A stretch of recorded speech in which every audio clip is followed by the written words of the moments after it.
Hey everyone, I'm Claire, and I want to share a chapter of my life that revolves around challenging relationships with my in-laws and husband. Currently navigating the complexities of a divorce, I thought it might resonate with those of you who've experienced unwarranted criticism from your in-laws.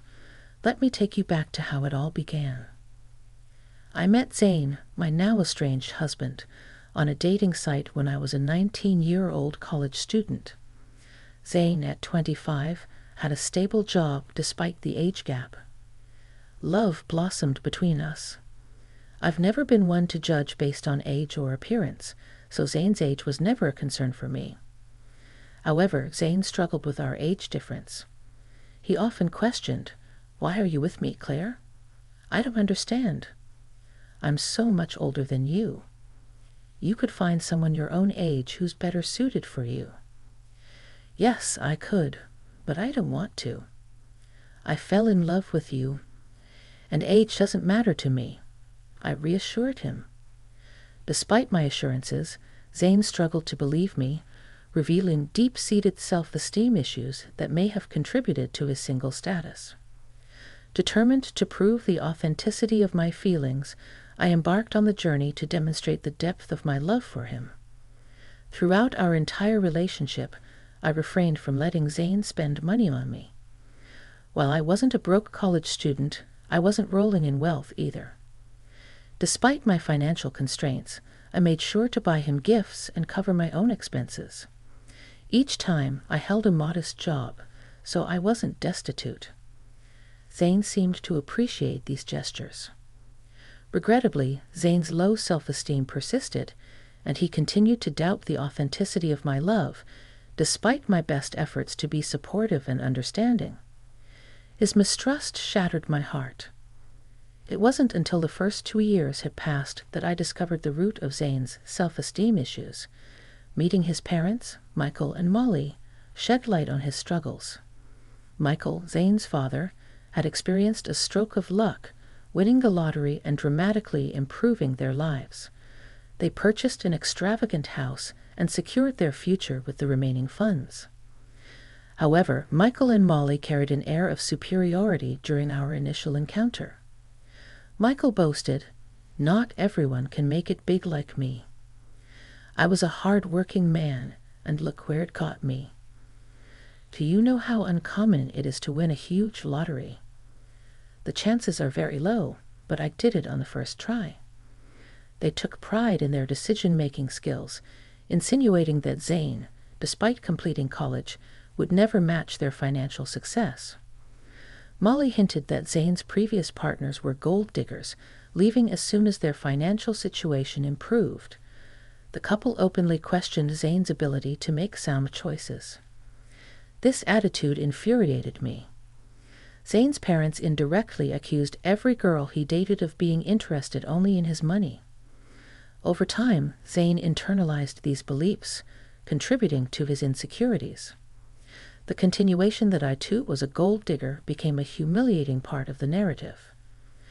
Fed up with the unjust assumptions, I decided to defend both Zane and myself. "I'm sorry, but I have to disagree with you. Zane has worked hard to establish himself in his career, and with time, he will achieve even greater success," I declared. Michael rebutted, "Well, that doesn't change the fact that women only want him for money. The money we have is ours, but Zay does co-own the house.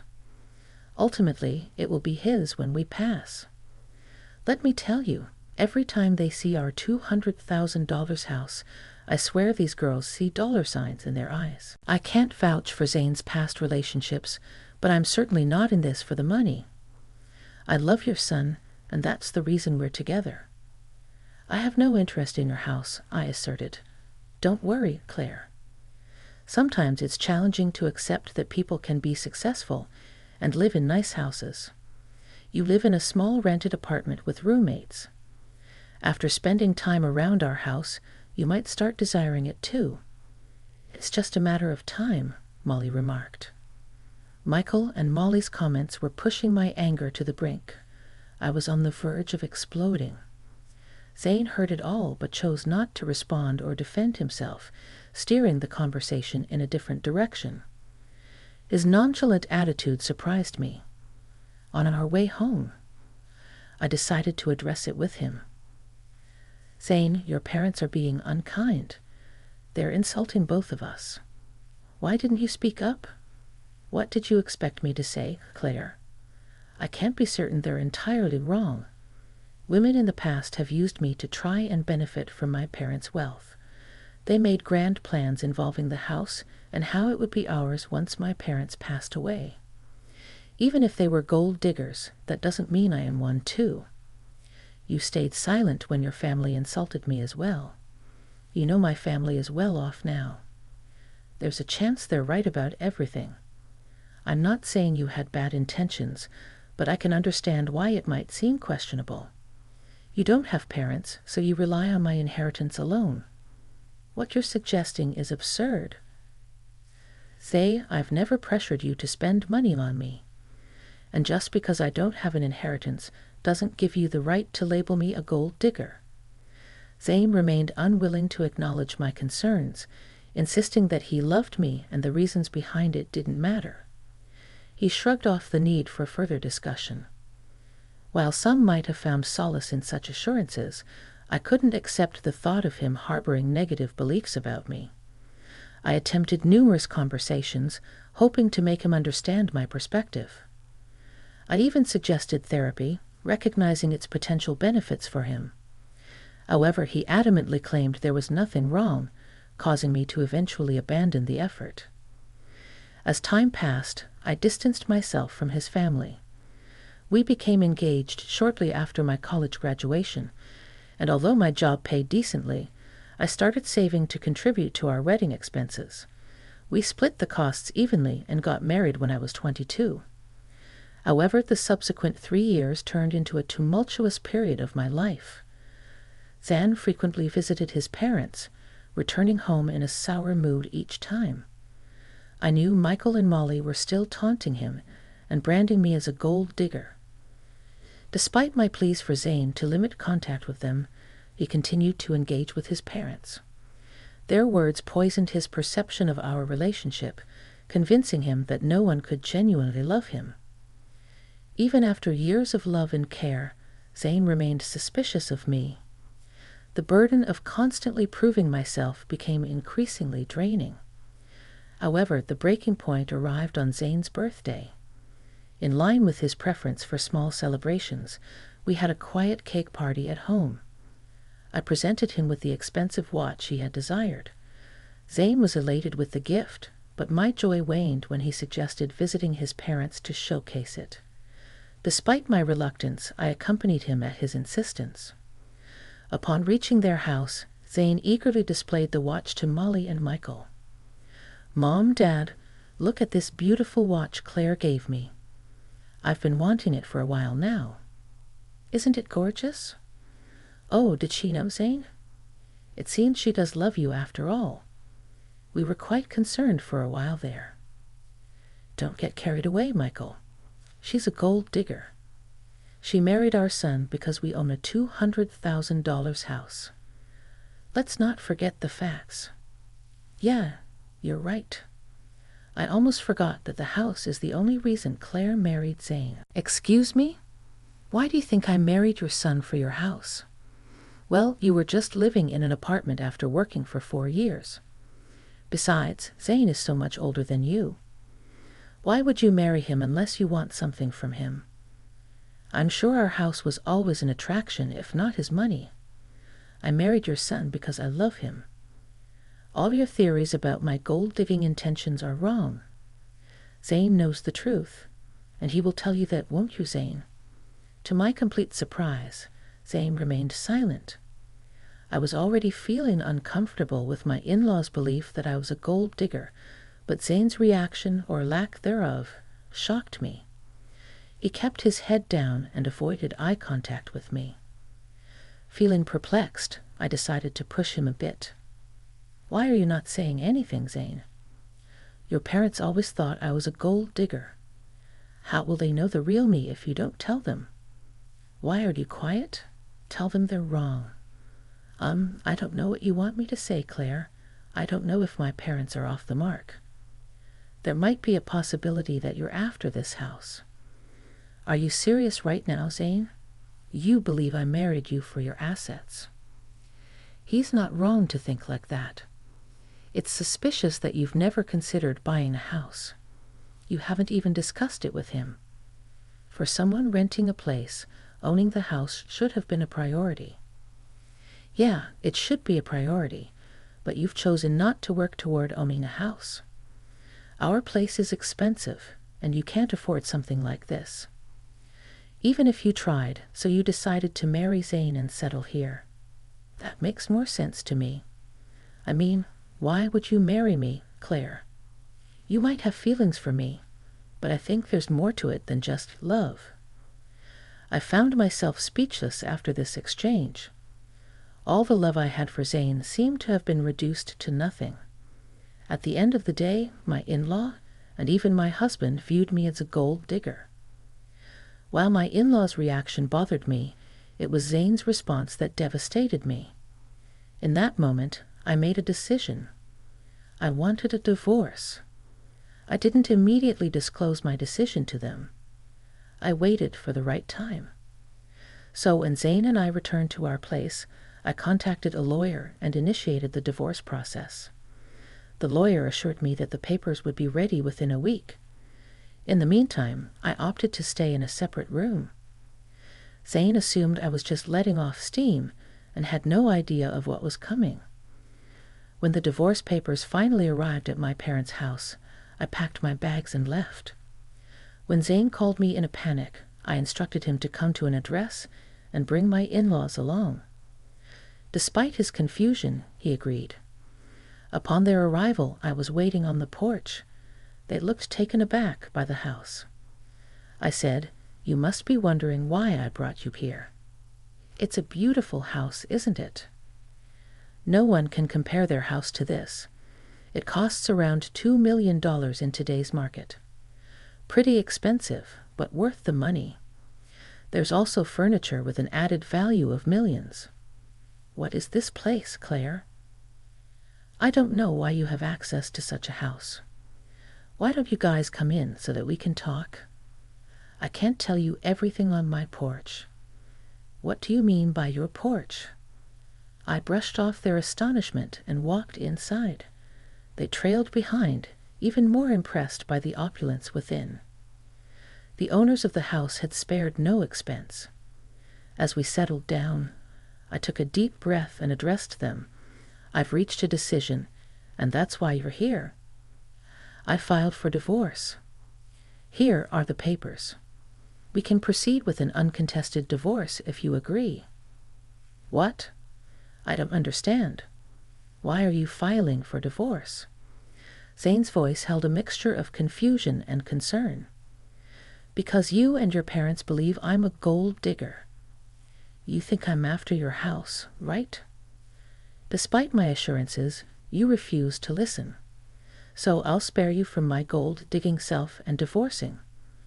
It seems that's what everyone wants. You're considering divorce just because my parents told the truth. That's ridiculous. We didn't say anything untrue." Zay's tone betrayed his disbelief. "I think this is for the best. Saying is she's adamant. You should sign the papers. At least then you'll find someone who truly loves you." His mother interjected, her expression unreadable. "Why did you bring us to this house? Do you expect me to buy this for you as part of our divorce settlement?" Zay's voice carried a tinge of accusation. "Why would I need you to buy this house, Zay? This house is already mine," I replied calmly. The shock and disbelief etched on their faces hit me like a bomb. They regarded me with disbelief, as if I were joking. Zane and his family seemed utterly unconvinced. "How on earth can you afford a house like this? You're renting, and your job isn't enough to cover this. Stop lying to us," Zane's father demanded, his tone sharp with suspicion. "I'm not lying, Zay. Remember when I mentioned that my parents left me some inheritance? Well, this is the house I was talking about. It's under a trust now, but I'll officially inherit it when I turn 30. I don't work a high-paying job because I have a trust fund waiting for me. That's impossible. Your parents passed away a long time ago. They should have let you have the house earlier, Zay's mother exclaimed. Well, you see, my parents were aware of the potential leeches I might attract, so they instructed me never to disclose the house or trust fund to anyone. Call it foresight, but they knew someone could exploit me. Hence, they placed everything in a trust to keep it safe until I reached 30. By then, I'd hopefully be settled with someone who genuinely cared about me, not my inheritance. Oh my God, Claire, you should have told us about your wealth. We had no idea. This is a sizable house you have. We could all live very comfortably here. Yeah, you should have shared that sooner. We thought you were after our house. We could have avoided all the misunderstandings. I'd always known Claire was perfect for Zane. I've been saying she's a great woman. Look how wealthy she is. Zane really found a great match. Hearing this, I couldn't help but laugh. Their attitude toward me had shifted so rapidly that it made my head spin. What was even more bizarre was that they soon seemed to forget about the divorce filing. I took out the divorce papers and signed them. As I was saying, here's my signature for an uncontested divorce. You can just sign these to make it easy. If you want to fight, we can take this to court. I won't live with you anymore, Zane. Claire, listen to me. There's no need to rush this. You've already proven you're not a gold digger. There's no reason to get a divorce anymore. We even apologize for any misunderstanding. That should make things better, right? Yes, Michael is right. We're sorry, Claire. We doubted you for no reason. I don't want your insincere apologies, Zane. For 2 years, you allowed your family to berate me and label me a gold digger. I expected you to at least defend me, but no, you sided with them and accused me of being a gold digger as well. I won't stay with someone who doesn't respect his wife. I'm done with you. We can part ways amicably or involve the courts. The choice is yours, Zane. Molly and Michael tried their best to change my decision, pleading with me to let go of the past. In their minds, what happened was just a simple misunderstanding. Not once did they show remorse for tarnishing my name. Their audacity fueled my anger. When I reached my breaking point, I demanded they leave before I called the police. My anger intimidated them, and they left. Over the next few weeks, Zane and my in-laws continued to harass me daily. They begged, pleaded, and even offered bribes to convince me to stay. Their belief that I could be swayed with money only intensified my fury. It revealed that they still considered me motivated by financial gain. The irony was that, as Zane co-owned the house with his parents, I was entitled to half of his share. This realization fueled their desperation for reconciliation. Despite their attempts, I remained steadfast in my decision to part ways. I relocated all my belongings to my parents' house, asserting my right to stay there even before officially taking ownership. Zane and the in-laws persisted in reaching out, prompting me to change my number entirely. I wanted to avoid their constant attempts to contact me from unfamiliar numbers. Zane attempted to discuss matters at my workplace, but security was informed and asked him to leave. Zane still hadn't signed the divorce papers, holding out hope for a change in my decision. Nearly a year has passed since I initiated the divorce proceedings, with only a year or less remaining before the legal process concludes. I've managed quite well on my own, living independently. I've found happiness and financial stability. While I've gone on dates, I'm not considering anything serious at the moment. According to a cousin of Zane's, they are apprehensive about paying me my entitled share of the house. Legal fees are piling up, and their savings are insufficient. Zane is even pushing for a sale, harboring resentment toward his parents for the upheaval in his life. At this point, I simply don't care and only want to be free from that toxic family.